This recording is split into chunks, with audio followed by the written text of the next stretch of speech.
यकीन नहीं हो रहा है मुझे यकीन नहीं हो रहा है कि मैं इस खटारा के साथ यहाँ आ गई हूँ। क्यों आ गई हूँ मैं? खटारा? मैं तुम्हारा पति हूँ लीना, मुझे खटारा बोल रही हो? अरे यार तुमको नहीं, इस खटारा को खटारा बोल रही हूँ, जो सास की तरह थोड़ी थोड़ी देर में बुरा मान के बैठ जाती है और बंद हो जाती है। वो इसके स्पार्क प्लग में कुछ फंस गया है तो। कुछ नहीं फंसा उसमें, मेरी जिंदगी में फंस गया है। मैं फंस गई हूँ तुमसे शादी करके। अरे यार, अपनी नई नई बीवी को इतनी भारी दोपहर में सड़क पे चला रहे हो। अगर मैं काली हो गई तो, अगर मैं काली हो गई तो, अगर मैं काली हो गई ना तो मैं तुम्हें कभी माफ नहीं करूंगी। मैंने तो पहले ही कहा था ना कि बाइक में थोड़ी प्रॉब्लम है, कभी और चले जाएंगे तुम्हारी माँ के घर। तुम ही नहीं मानी ना। अब मेरी समझ में आया, तुम ये सब इसलिए कर रहे हो ना ताकि मैं अपनी मम्मी के घर ना जाऊं, है ना? है ना? है ना? सब पता है मुझे। एक ये बाइक है जो चलने का नाम नहीं लेती, और एक तुम्हारा ये ड्रामा है जो रुकने का नाम नहीं ले रहा। ड्रामा? मैं ड्रामा कर रही हूँ? ड्रामा कर रही हूँ मैं? ठीक है, ड्रामा कर रही हूँ ना मैं। अब तुम जाओ। मैं ड्रामा कर रही हूँ ना, मैं नहीं जा रही अब कहीं पर भी। तुम्हें जहाँ जाना है चले जाओ, मुझे कहीं नहीं जाना तुम्हारे साथ में। अरे लीना रो क्यों रही है? हाथ मत लगाओ मुझे। अच्छा सॉरी ना लीना, सॉरी। इतनी धूप हो रही है। गलती हो गई, माफ कर दो। सॉरी। अच्छा ठीक है, माफ किया, लेकिन तुम देखना, तुम्हारी गलती की सजा तुमको जरूर मिलेगी। मैं पूरे 1 महीने तक अपनी माँ के घर से नहीं आऊंगी। क्या 1 महीना? हाँ 1 महीना। हाँ। क्या कह रही हो यार? अच्छा सॉरी ना, मैं बोल रहा हूँ ना गलती हो गई। अच्छा तुम कहोगी तो मैं 1 महीने के लिए तुम्हारी माँ के घर पे घर जमाई बन के रहता हूँ बस। अब चलो। क्या हुआ? दिनेश। हाँ दिनेश वो अपन चल के देखते हैं, क्या पता जिंदा हो और हमारी मदद की जरूरत हो उसकी। नहीं दिनेश, नहीं दिनेश, चल के देखते लीना। दिनेश, आ जाओ चल दिनेश के। मेरी बात तो सुनो।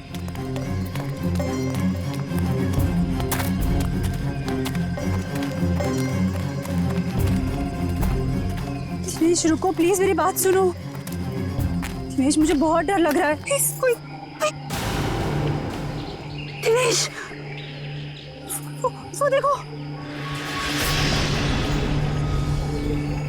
दिनेश, दिनेश मेरी बात मानो, वापस चलते हैं दिनेश, मुझे बहुत डर लग रहा है पता है। उनसे सना हुआ लेडीज बैग है। दिनेश, एंडी को फोन करना होगा। तुम पागल हो गई हो, ये सब करने की कोई जरूरत नहीं है, हम बेकार की मुसीबत में फंस जाएंगे। मुसीबत में क्यों फंसेंगे?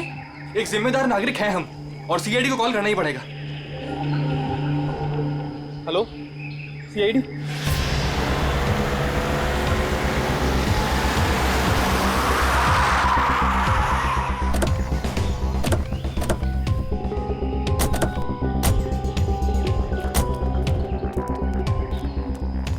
आप दिनेश है? जी सर, मैं दिनेश हूँ। सीआईडी, लाश कहाँ है? सर वो वहां पे है सर, एक लड़का और एक लड़की की लाश है।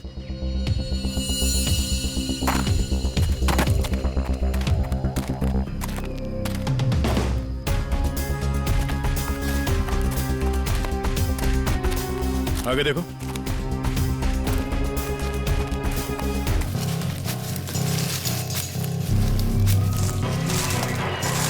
गोली मारी है सर।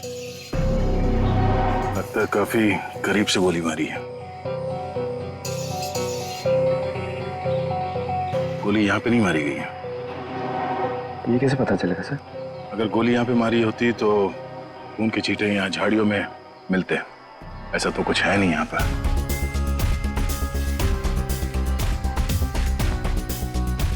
लगता है इसे कहीं और मार के लाश को यहाँ घसीट के नीचे लाया गया है।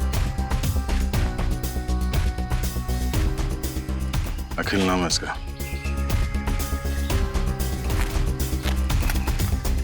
सर इसे भी गोली मारी है। ओह, सर इसका नाम बरखा है, शायद ये दोनों हस्बैंड वाइफ है। ये देखिए। पंकज जरा आसपास देखो, कोई सुराग मिलता है क्या?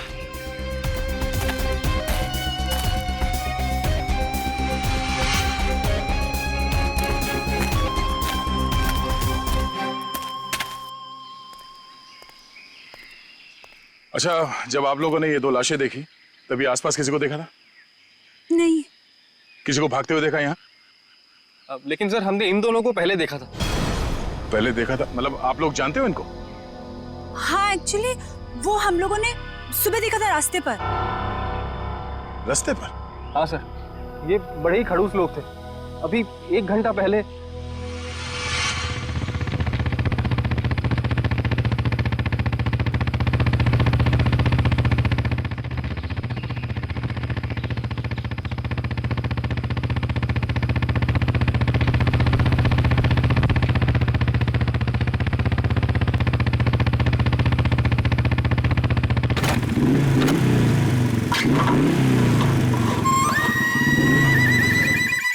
कुछ अजीब सी गड़बड़ सी आवाज आई।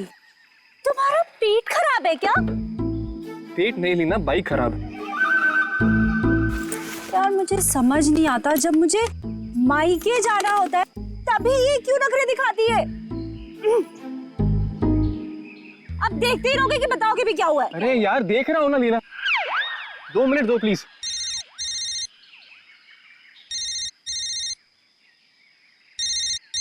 मम्मी। हेलो। हाँ मम्मी। हाँ बस आ रहे हैं, इनकी बैलगाड़ी खराब हो गई है, मतलब बाइक। हाँ जैसी ठीक हो जाएगी हम आते हैं। Okay bye mummy. मैं बता देती हूँ, अगर तुम्हारी वजह से आज मुझे अपनी मम्मी के घर जाने में लेट हुआ ना, तुम्हारी इस खटारा की वजह से, तो मैं इसे आग लगा दूंगी। अरे अरे डरा क्यों रही हो यार? कर रहा हूँ ना, मैं ठीक करता हूँ।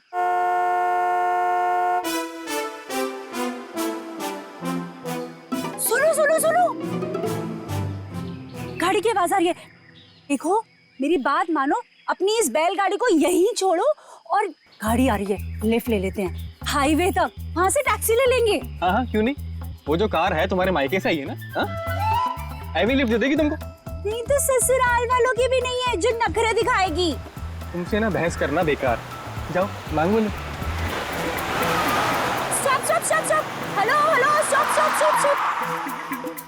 ए, मरना है क्या? तुम लोग पागल हो क्या? इतना ही मरने का शौक है तो जाकर खाई से छलांग लगाओ। इस तरीके से बीच रोड में खड़े होकर तमाशा मत करो। चलो हटो यहाँ से। देखिए प्लीज हमारी हेल्प कर दीजिए, हमको लिफ्ट दे दीजिए। नहीं, हम लिफ्ट नहीं दे सकते। अरे इंसानियत के नाते हाईवे तक ही उतार दीजिए। ये लड़की, एक बार समझाने से तुझे समझ में नहीं आता क्या? बोला ना हट गाड़ी के सामने से। हमारे पास तुम्हारे लिए टाइम नहीं है। अरे बड़ी गाड़ी में बैठ के अपने आप को चलो हुई वाली जगह हटो, हटो, हटो। रुक। अब तुम देख क्या रहे हो? चलो गाड़ी चलाओ।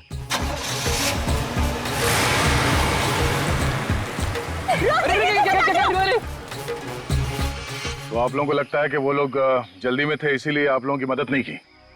जल्दी में ही नहीं सर, ये बहुत घबराए हुए भी थे। मेरे साथ इतनी बदतमीजी पहले किसी ने नहीं करी। ऐसा लग रहा था जैसे दुनिया में सबसे ज्यादा जल्दी इन्हीं लोगों को है। कोई और भी था उनके साथ? नहीं मैम, बस ये दोनों ही थे। ऐसी क्या वजह रही होगी जो इतने घबराए हुए थे? और अगर घबराए हुए थे तो फिर ऐसे सुनसान जगह पे क्यों है? सर हो सकता है उन्हें यहाँ किसी ने बुलाया हो सकता है, पर वो गाड़ी जिसमें वो लोग थे वो कहाँ है? सर, हाँ एक गाड़ी मिली है सर, कहाँ पे? वो आगे झाड़ियों के पीछे। आइए।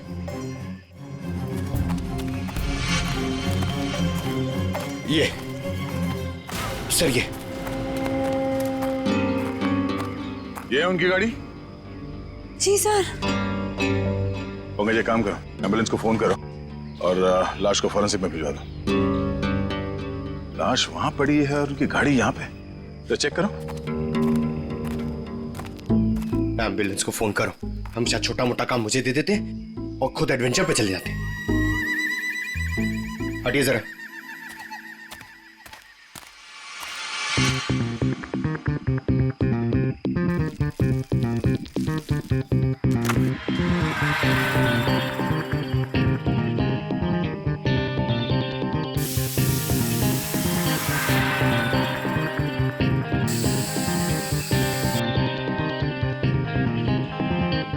सर, अंदर स्टीयरिंग व्हील पे और विंडो पे उंगलियों के निशान हैं। सर हाँ सर ये देखिए सर, ये खून के निशान। तो कहीं ये खून उनका तो नहीं? नहीं, उन दोनों की मौत अभी भी हुई है। खून अभी भी ताजा है। ये खून तो सूखा हुआ है। मतलब ये खून किसी और का है? पर सर, यहाँ गाड़ी के आसपास कोई लाश तो नहीं दिख रही है। केस थोड़ा उलझा हुआ है। इसे सुलझाने के लिए विक्टिम्स के घर जाना होगा।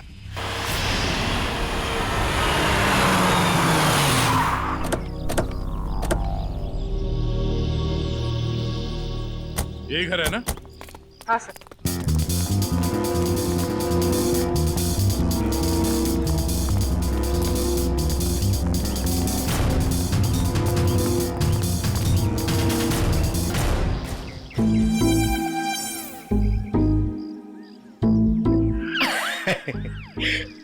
पंकज सर, जरा बेल बजाइए ना। सॉरी सर, सर मत बोलिए सर प्लीज।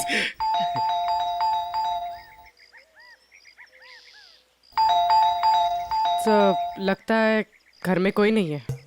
घर में कोई नहीं है? घर में नहीं तो दरवाजा क्यों नहीं खोल रहा? घर तो अंदर से बंद है। पर अगर दरवाजा लॉक है तो फिर बाहर से, मतलब अंदर से बाहर कैसे आएगा कोई? सेंट्रल लॉकिंग सुना है?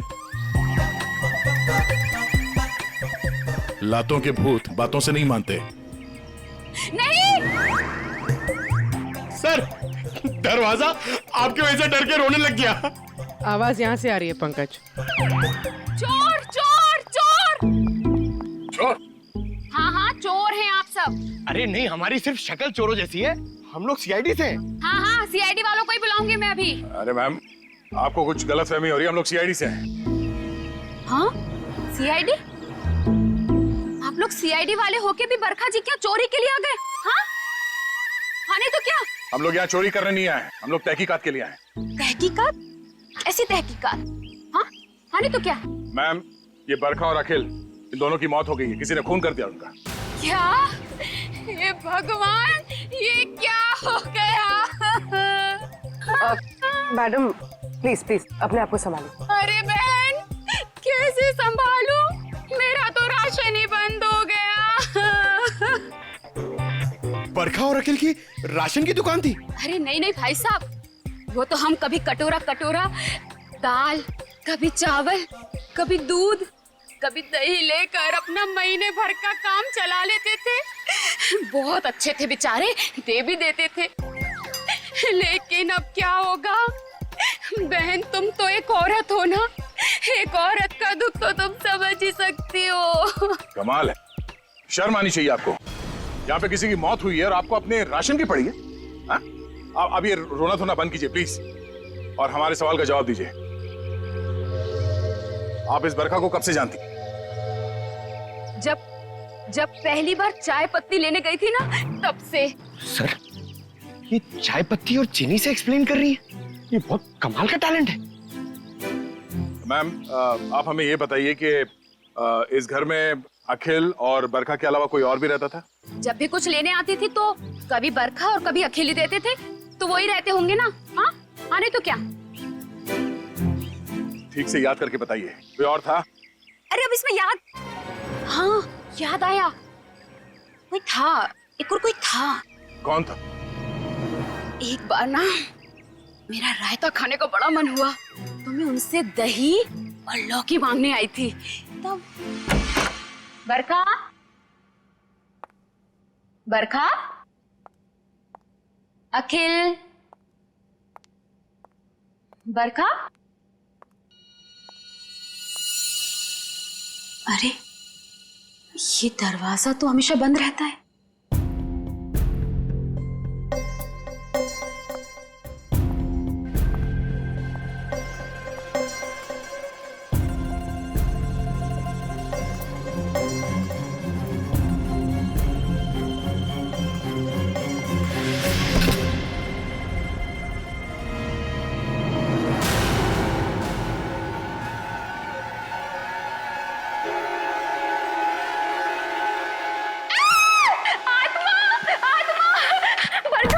अरे क्या हुआ? अंदर अंदर आत्मा है। अरे वो आत्मा नहीं, वो मेरा भाई है। भाई? हाँ, बचपन से उसकी दिमागी हालत ठीक नहीं है, इसलिए हम उसे रूम में बंद रखते हैं। सर इसका मतलब वो जो कोई भी था बहुत बीमार था। हो सकता है वो अभी भी घर के अंदर हो। अंदर चल के देखते हैं।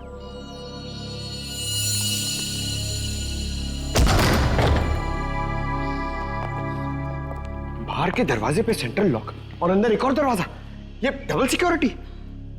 कौन सा कमरा? सर वो वाला। वो वाला? जी।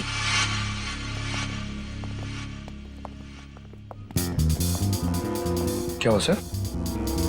ये देखो,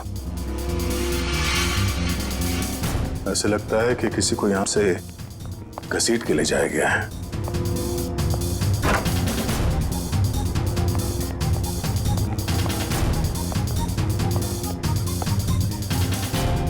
यहाँ कमरे में तो कोई भी नहीं है।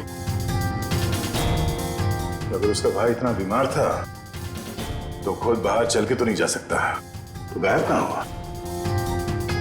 बाहर खून का निशान मिलना, उसके भाई का यहाँ पे गायब होना, लगता है इस कमरे में कुछ हुआ है।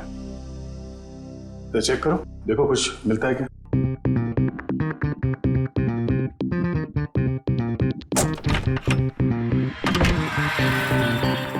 सर हाँ? सर ये देखिए, खून के धब्बे। लगता है यहाँ पे कुछ रखा गया था जिससे खून निकल रहा था और शायद यहीं से घसीट के उसे बाहर ले जाया गया है। सर पता नहीं ये खून जिसका भी है वो जिंदा भी है या नहीं। अब ये तो बरखा के भाई के मिलने के बाद ही पता चलेगा। पर सर ये खून किसका है ये कैसे पता चलेगा, क्योंकि बरखा और अखिल दोनों मर चुके हैं। इस कमरे में 3 लोग थे जिनमें से 2 की मौत हो चुकी है, अखिल और बरखा। तो बचा उसका भाई।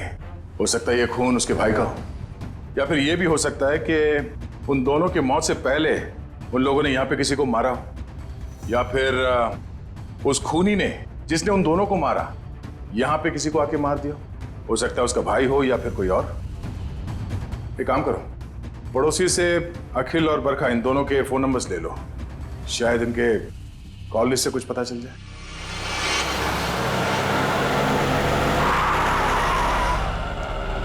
सर टेलीफोन कंपनी ने इसी लोकेशन का एड्रेस दिया है। ध्यान से, किसी को शक नहीं होना चाहिए। जाओ।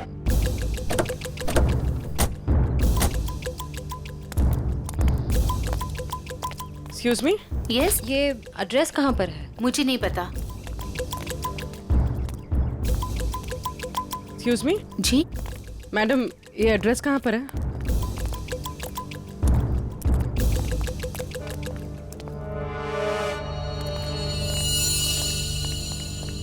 एक्सक्यूज मी मैडम, इस एड्रेस के बारे में बता सकते? मैं नहीं जानती।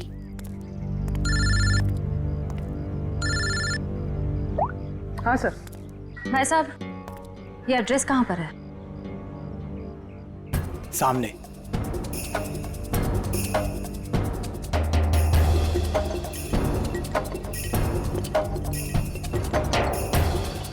पूर्वी, घर का पता चल गया। मिल गया। मिल गया? गुड, हम लोग आ रहे हैं।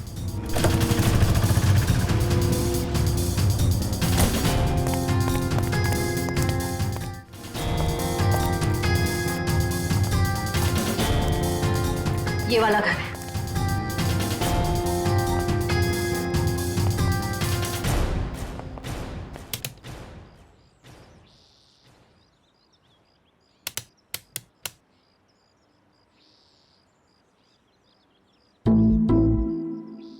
सर, घंटी खराब है क्या? कभी कभी खराब घंटी से भी करंट लग जाता है।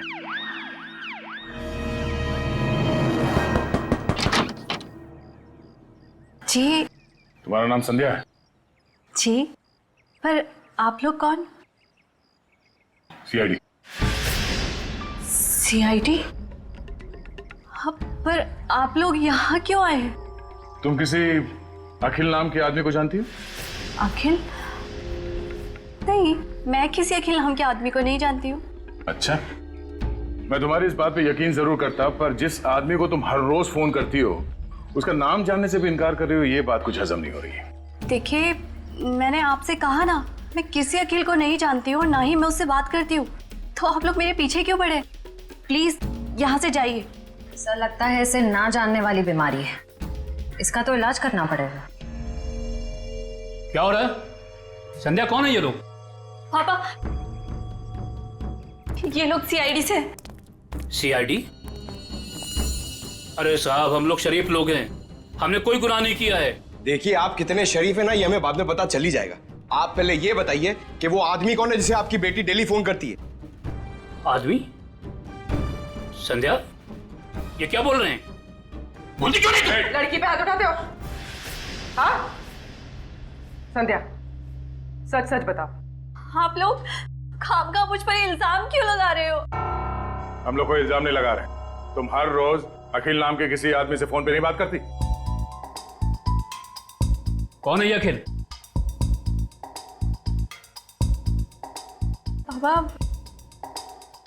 मैं किसी अखिल को नहीं जानती हूँ। नहीं जानती तो फिर रोज उससे बात कैसे करती हो?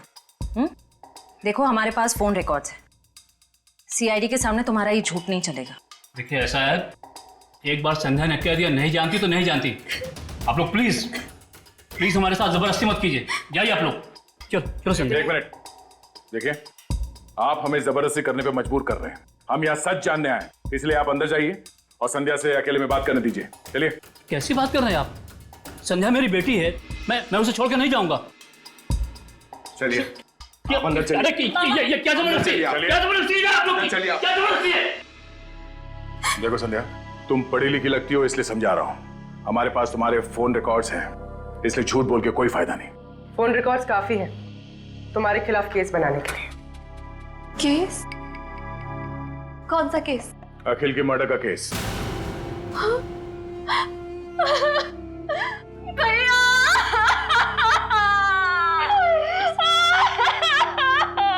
क्या हुआ?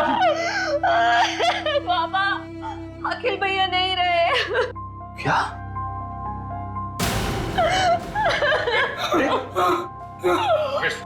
डॉक्टर फोन दो, इन्हें अंदर ले जाओ। ये अखिल तुम्हारा भाई है? वो मेरे भैया थे। हम सबका बहुत ख्याल रखते थे वो। पर जब से उनकी जिंदगी में वो बरखा नाम की औरत आई, उसने भैया को प्यार के जाल में फंसा लिया। बाबा को बरखा और भैया का रिश्ता बिल्कुल भी पसंद नहीं था। इसी वजह से हमेशा घर में टेंशन रहती थी। और एक दिन भैया ने घर ही छोड़ दिया। मैं भैया के बिना नहीं रह सकती थी, इसीलिए मैं चुप चुप कर उन्हें फोन किया करती थी। मुझे क्या पता था कि भैया एक दिन इस दुनिया से ही चले जाएंगे, नहीं तो मैं उन्हें इस घर से कभी जाने ही नहीं देती। तुम्हारे भाई अखिल की किसी के साथ कोई दुश्मनी? आप लोगों को किसी पे शक है? मुझे शक नहीं, मुझे पूरा यकीन है ये सब किया धरा उस बरखा का ही होगा। मगर आपको ऐसा क्यों लगता है कि अखिल का खून इस बरखा नहीं किया? भैया अक्सर मुझे बताते थे कि वो कितनी खतरनाक औरत है। वो जरूरत पड़ने पर किसी का भी खून कर सकती है, उनका भी। अगर हम ये मान भी ले कि इस बरखा ने अखिल को मारा है, तो बरखा का खून किसने किया?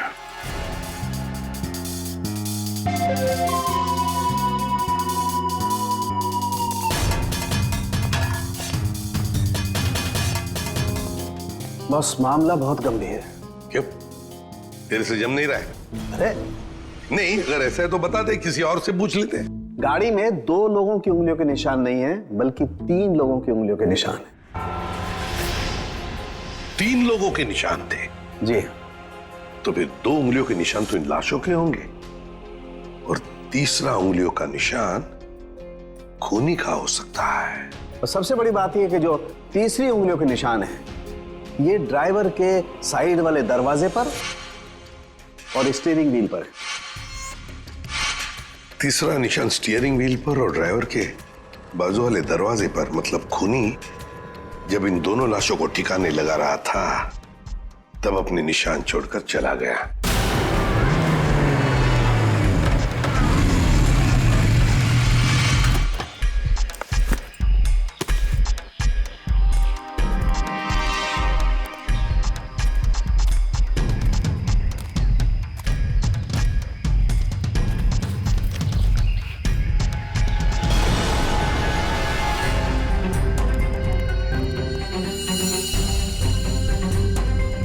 कुछ पता क्या हुआ और कुछ बाकी है क्या?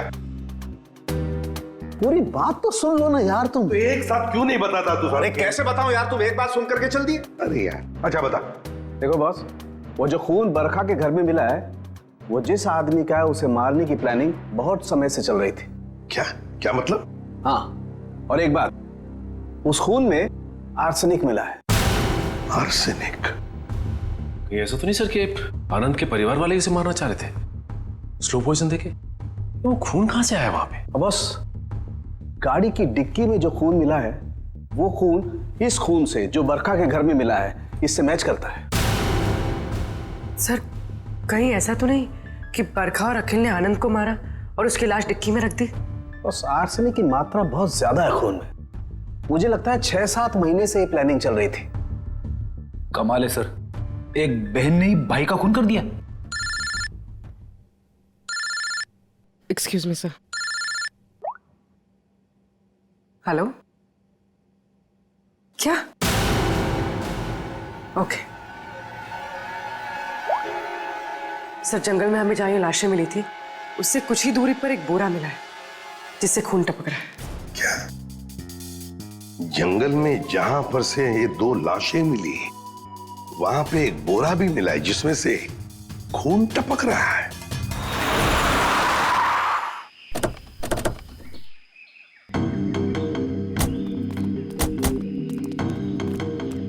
आपने फोन किया था? हाँ सर, मैंने फोन किया था। तो सामने जंगल में एक बोरा है, उसमें से खून टपक रहा है।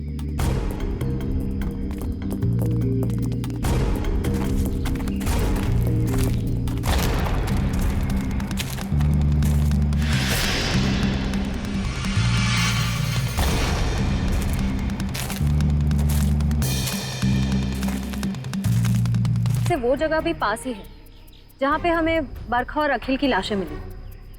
सर, एक दिन में 3 लाशें आसपास मिलना, एक बीमार आदमी का गायब होना और डिक्की में खून मिलना, ये कोई कोइंसिडेंस तो नहीं लगता सर? कहीं ये लाश बरखा के भाई की तो नहीं?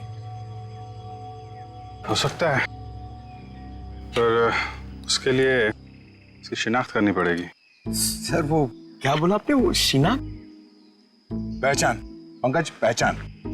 तुम एक काम करो, बॉडी को फोरेंसिक लैब भिजवा दो।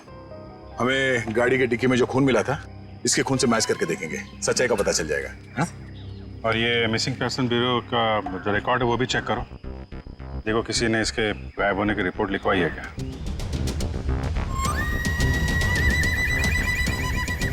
सर, मैंने बड़ी मेहनत करके बरखा के भाई आनंद के बारे में जानने की कोशिश की, मगर किसी को कुछ पता ही नहीं है। शायद मुझे पता है। क्या पता है तुझे? लाश कहाँ है तुझे पता है? मैं जानता हूँ आनंद कहाँ है। कहाँ है बता? यही है, फॉरेंसिक लैब में। Forensic lab? कहाँ है फॉरेंसिक लैब में? वो देख तेरे बाजू में, ये है आनंद बॉस। ये डॉक्टर साहब, आप तो कह रहे थे कि आनंद को आर्सेनिक देके मारा गया, लेकिन इसका तो गला दबाया गया। ये देखिए, बरखा के घर पे जो खून का सैंपल मिला था वो खून इसी आदमी का है। यार सारुण, ये कैसे हो सकता है? अगर आर्सेनिक देकर ये मरने ही वाला था फिर इसका गला घोंटकर क्यों मारा इसे?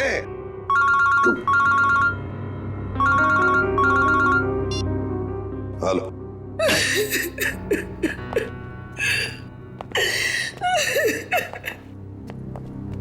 सर ये शालिनी जी आनंद के बारे में कुछ बताना चाहिए। मैम प्लीज आप जरा शांत हो जाइए, शांत हो जाइए। बताइए बताइए क्या हुआ? आनंद मेरा बेटा था जिसे इतनी बेरहमी से मार दिया गया। किसने? बरखा ने। बरखा ने? मगर बरखा तो आपकी बेटी है, आनंद की बहन। आनंद तो उसी के साथ रहता था ना। बेटी? किसकी? आपकी और किसकी? मेरी कोई बेटी नहीं है। आनंद मेरा इकलौता बेटा था। अगर आनंद आपका इकलौता बेटा है तो फिर ये बरखा कौन है? ये देख, ये तो मेरी बहू है। इसी ने मारा है मेरे बेटे को। इसका असली नाम नूपुर है।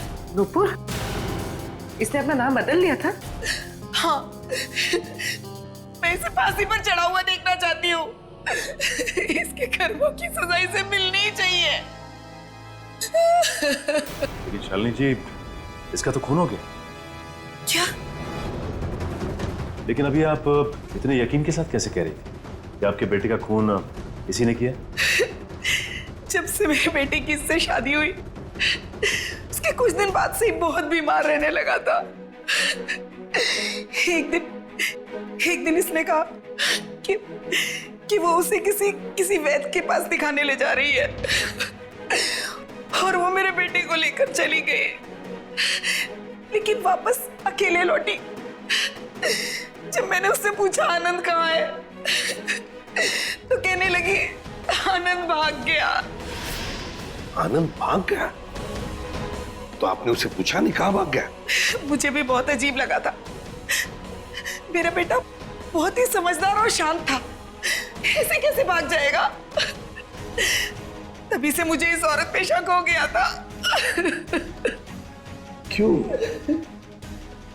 बरखा ऐसा क्यों करती थी? अखिल को अपना पति और आनंद को अपना भाई क्यों बता रही थी? क्यों? उस कार पर मिले तीसरे फिंगरप्रिंट की रिपोर्ट आ गई। किसके फिंगरप्रिंट? सर, ये फिंगरप्रिंट एक ड्रग डीलर का है। रंजन नाम है उसका। अभी कुछ दिन पहले सजा काट के जेल से निकला है। डीलर रंजन?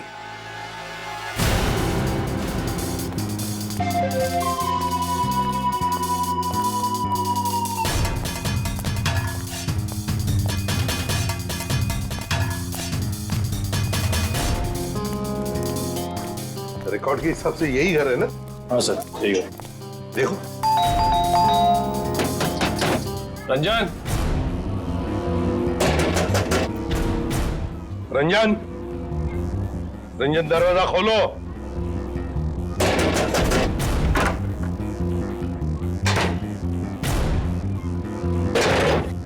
ये रंजन का घर है? जी हाँ। आप कौन है? मैं उनकी बीवी हूँ। कहाँ है रंजन? पर आप लोग कौन? आप बताइए, रंजन घर में है या नहीं? जी हाँ, वो सो रहे हैं। सो रहे हैं? अभी इतनी देर गए? कल रात को कहीं बाहर गए थे क्या? देर से लौटे? उनकी तबीयत ठीक नहीं है, वो 2 दिन से घर में ही हैं, कहीं नहीं गए। सर, उसने अपनी बीवी को अच्छी खासी ट्रेनिंग दे रखी है झूठ बोलने की। हाँ, कहाँ सोया है रंजन? पूर्वी, देखो जरा। सर, मैडम बैठिए। आप ऐसे कैसे अंदर घुस सकती हैं? मैम, ये मेरा घर है, आप ऐसे अंदर नहीं आ सकती। बाहर चलिए आप लोग, बाहर चलिए।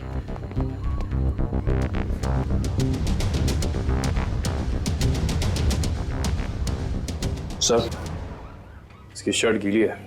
कपड़े गीले हैं? रात को जरूर ये बाहर ही गया था।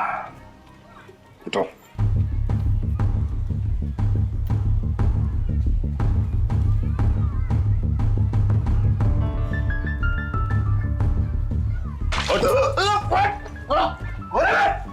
सीआईडी, आजा, चल। सीआईडी?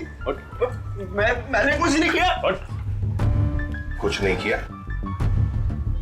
रात को कहीं बाहर गए थे ना देर तक, और फिर ये कपड़े कैसे गीले हो गए? और फिर तुम्हारी उंगलियों के निशान उस गाड़ी के स्टीयरिंग व्हील पर और दरवाजे पर भी मिले, कैसे? और उस गाड़ी के आसपास हमें 2 लाशें भी मिली। वैसे मेरे तो 2 दिन से मैं सो रहा था सर। 2 दिन से तबीयत खराब थी। उठाओ इसे, ले चलो। चल। सर, मैंने कुछ नहीं किया सर। सब छोड़ दीजिए इन्हें। प्लीज, सब प्लीज मैम, कुछ प्लीज। नहीं किया है। सब मेरी सब- बात चलिए। कुछ नहीं किया। कहाँ लेके जा रहे हैं सब छोड़ दो इनको। सर मुझे छोड़ दिए सर, प्लीज। मैंने कुछ नहीं किया सर। अब जल्दी मुंह खोलोगे या फिर और भी चाहिए? बता दो सर। बताओ, बताओ जल्दी। मैंने ही उन दोनों को मारा है सर। क्यों? क्यों मारा तुमने? उन दोनों को क्यों मारा? क्या दुश्मनी थी तुम्हारी? मेरी कोई दुश्मनी नहीं थी सर। तो फिर? दुश्मनी तो उसकी थी सर, जिसने उन दोनों को मारने की सुपारी दी थी। किसने दी थी सुपारी? एक औरत थी सर। कौन औरत? मैं नहीं जानता सर, मैंने उसका चेहरा नहीं देखा। वो उसी ने दी थी मुझे उन दोनों को मारने की सुपारी, थोड़े से पैसों के खातिर। मुझसे बहुत बड़ी गलती हो गई सर, मुझे माफ कर दीजिए सर। चुप! माफी मांगता है? फोन कर उस औरत को, और जहां हम कहते हैं वहां बुलाओ उसे और कहो उससे कि अगर उसने तुम्हें ज्यादा पैसे नहीं दिए तो तुम सारी बातें सीआईडी को बताओगे। जी सर। चलो लगा फोन।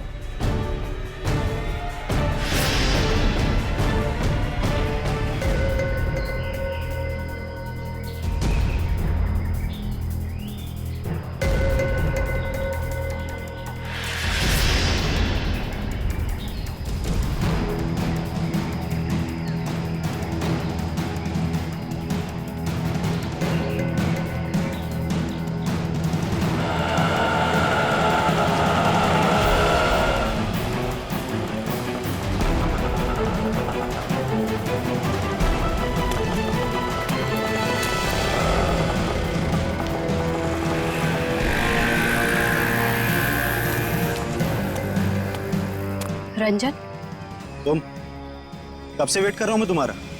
तेरा इंतजार खत्म करने ही तो मैं आई हूँ।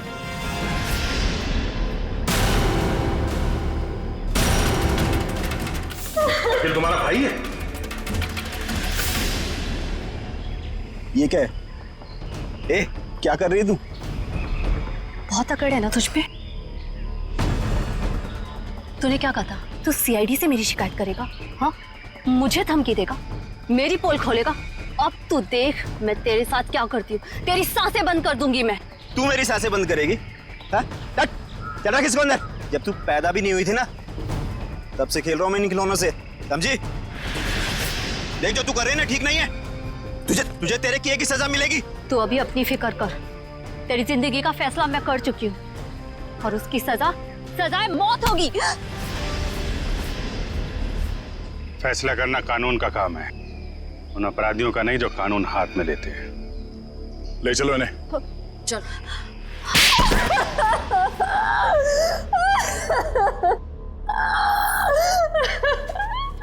हाँ, मैंने मारा अपने भाई को, मैंने मारा उसे।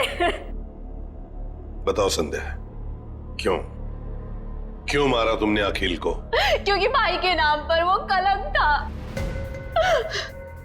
लावारिस था वो।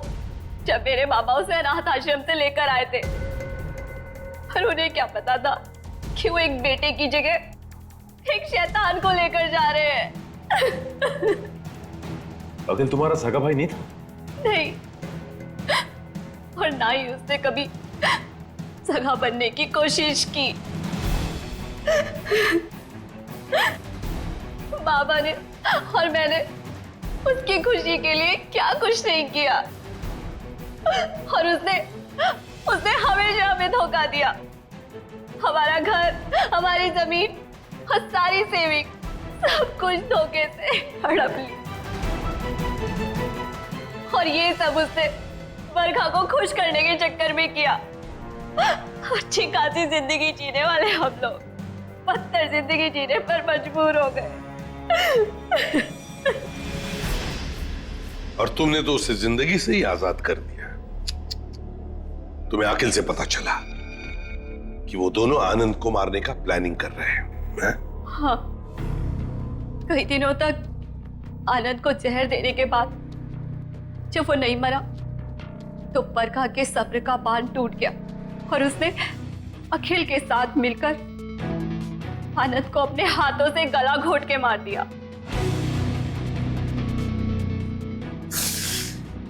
ये क्या किया संध्या ने? बेटा मर गया, बेटी जेल जा रही है, अब ये बाप किसके सहारे जिएगा?